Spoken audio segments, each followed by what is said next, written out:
ನಮಸ್ಕಾರ, one minute ನ್ಯೂಸ್ಗೆ ಸ್ವಾಗತ.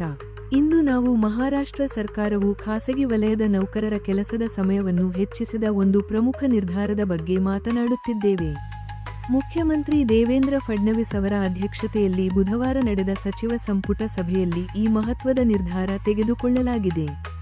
ಕಾರ್ಖಾನೆಗಳ ಕಾಯ್ದೆ 1948 ಮತ್ತು ಮಹಾರಾಷ್ಟ್ರ ಅಂಗಡಿಗಳು ಮತ್ತು ಸಂಸ್ಥೆಗಳ ಕಾಯ್ದೆ 2017ಗೆ ತಿದ್ದುಪಡಿಗಳನ್ನು ಮಾಡುವ ಮೂಲಕ ಈ ಬದಲಾವಣೆಯನ್ನು ಜಾರಿಗೆ ತರಲಾಗುವುದು.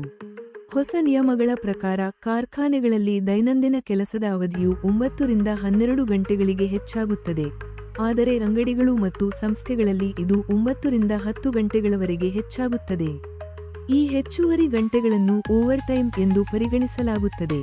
ಇದಕ್ಕಾಗಿ ನೌಕರರಿಗೆ ದುಪ್ಪಟ್ಟು ವೇತನ ನೀಡಲಾಗುವುದು. ಜೊತೆಗೆ 3 ತಿಂಗಳ ಅವಧಿಗೆ ಓವರ್ಟೈಮ್ ಮಿತಿಯನ್ನು 125 ಗಂಟೆಗಳಿಂದ 144 ಗಂಟೆಗಳಿಗೆ ಹೆಚ್ಚಿಸಲಾಗುವುದು. ನೌಕರರ ಲಿಖಿತ ಒಪ್ಪಿಗೆ ಇಲ್ಲದೆ ಹೆಚ್ಚುವರಿ ಕೆಲಸವನ್ನು ಮಾಡಿಸುವಂತಿಲ್ಲ ಎಂದು ಕೂಡ ಖಚಿತಪಡಿಸಲಾಗಿದೆ.